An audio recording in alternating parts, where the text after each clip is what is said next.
बांकीपुर की जनता की जीत है। और जैसा कि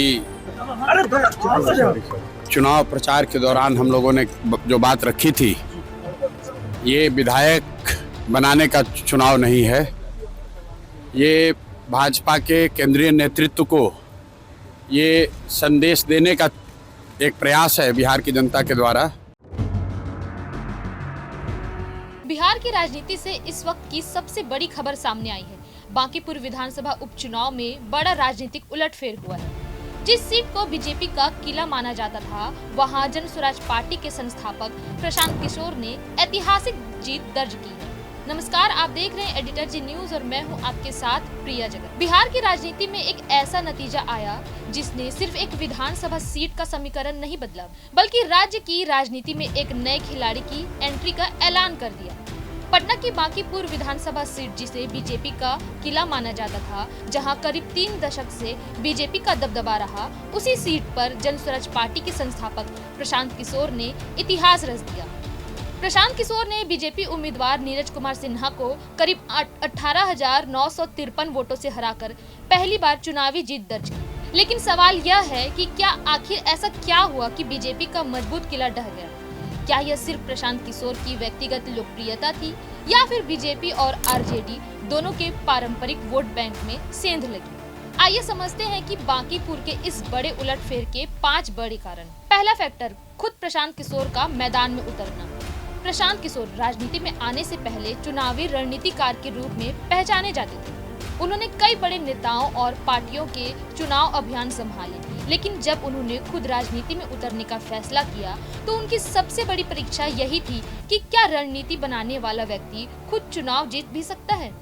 2025 के बिहार विधानसभा चुनाव में जन स्वराज पार्टी को बड़ा झटका लगा था। पार्टी 243 सीटों पर चुनाव लड़ने के बावजूद खाता नहीं खोल पाई थी, लेकिन बांकीपुर में प्रशांत किशोर ने किसी और चेहरे पर भरोसा करने के बजाय खुद चुनाव लड़ने का फैसला किया है। यहीं से पूरा चुनाव बदल गया, क्योंकि अब मुकाबला सिर्फ बीजेपी बनाम जन स्वराज नहीं रहा, बल्कि मुकाबला बन गया पुरानी राजनीति बनाम नई राजनीति। दूसरा फैक्टर, बदलाव की तलाश। बांकीपुर लंबे समय से बीजेपी का गढ़ रहा। इस सीट पर पहले नवीन किशोर सिन्हा और बाद में नितिन नवीन का दबदबा रहा। नितिन नवीन यहाँ लगातार जीतते रहे और बाद में बीजेपी के राष्ट्रीय अध्यक्ष बनने के बाद यह सीट खाली हुई। बीजेपी को उम्मीद थी कि इसका मजबूत संगठन और पुराना वोट बैंक इस सीट को बचा लेगा, लेकिन प्रशांत किशोर ने चुनाव को एक अलग दिशा दी थी। उन्होंने लगातार यह मुद्दा उठाया कि कोई भी सीट किसी पार्टी की जागीर नहीं होती। उनका संदेश साफ था, किला नेता या पार्टी नहीं बनाती, किला जनता बनाती है। शायद यही बात एक वर्ग के मतदाताओं को पसंद आई। तीसरा फैक्टर, बीजेपी और आरजेडी के वोट बैंक में सेंध। बांकीपुर का चुनाव सबसे ज्यादा दिलचस्प इसलिए रहा क्योंकि प्रशांत किशोर ने सिर्फ बीजेपी के वोट में सेंध नहीं लगाई, बल्कि विपक्ष के वोट बैंक को भी प्रभावित किया। बीजेपी का परंपरागत वोट बैंक खासकर शहरी और उच्च जातीय मतदाताओं को मजबूत माना जाता है। वहीं आरजेडी का आधार मुस्लिम यादव समीकरण माना जाता है। लेकिन इस चुनाव में ऐसा दिखाई दिया, दोनों खेमों के कुछ मतदाता प्रशांत किशोर के साथ आ गए। कुछ लोगों ने उन्हें एक ऐसे विकल्प के रूप में देखा जो बीजेपी को चुनौती दे सकता है। यानी लोगों ने सिर्फ वोट नहीं देखा, उन्होंने जीत की क्षमता और नए विकल्प को भी देखा। चौथा फैक्टर, प्रशांत किशोर का मुद्दा आधारित प्रचार। प्रशांत किशोर ने पूरे चुनाव में जाति और धर्म की राजनीति से हटकर शिक्षा, रोजगार, स्वास्थ्य और व्यवस्था सुधार जैसे मुद्दों को केंद्र में रखा।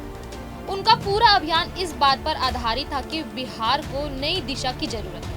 दूसरी तरफ बीजेपी ने अपने पुराने मजबूत नेटवर्क और स्थानीय जुड़ाव पर भरोसा किया, लेकिन शायद इस बार बांकीपुर के मतदाताओं का एक हिस्सा बदलाव की कहानी सुनना चाहता था। पांचवा फैक्टर, जन स्वराज की चुनावी रणनीति। प्रशांत किशोर की सबसे बड़ी ताकत उनकी रणनीति रही। उन्होंने बड़े बड़े नेताओं की रैलियों के बजाय मोहल्ला बैठक, छोटे संवाद और सीधे संपर्क पर ज्यादा ध्यान दिया। यह वही तरीका था जिससे उन्होंने अपनी व्यक्तिगत पहचान बनी। उन्होंने मतदाताओं से यह संदेश देने की कोशिश की कि वह सिर्फ चुनाव लड़ने नहीं आए हैं, बल्कि बिहार की राजनीति में एक नया विकल्प खड़ा करना चाहते हैं। और यही रणनीति बांकीपुर में काम करती दिखाई। अब इस जीत के क्या मतलब है? सबसे पहली बात, जन स्वराज पार्टी का बिहार विधानसभा में प्रवेश तय हो गया। यह प्रशांत किशोर के लिए सिर्फ एक चुनाव जीत ही नहीं, यह उस सवाल का जवाब है जो लंबे समय से पूछा जा रहा था कि क्या चुनावी रणनीतिकार खुद जनता का विश्वास जीत सकता है। बांकीपुर के नतीजे ने फिलहाल इसका जवाब दे दिया है। दूसरी तरफ बीजेपी के लिए यह बड़ा संदेश है, क्योंकि जिस सीट को पार्टी अपना मजबूत आधार मानती थी, वहां हार बताती है कि शहरी वोट भी अब नए विकल्पों की तलाश कर रहे हैं। हालांकि एक सीट का परिणाम पूरे बिहार की राजनीति का फैसला नहीं करता, लेकिन राजनीति में संकेत बहुत मायने रखते हैं। अब देखना होगा कि बांकीपुर की यह जीत सिर्फ एक शुरुआती साबित होती है या बिहार की राजनीति में किसी बड़े बदलाव का पहला अध्याय बनती है। अब सवाल यह है कि क्या प्रशांत किशोर बिहार में तीसरा विकल्प बन पाएंगे या सिर्फ बांकीपुर तक सीमित रहेंगे। आपकी क्या राय है, हमें कमेंट कर जरूर बताएं।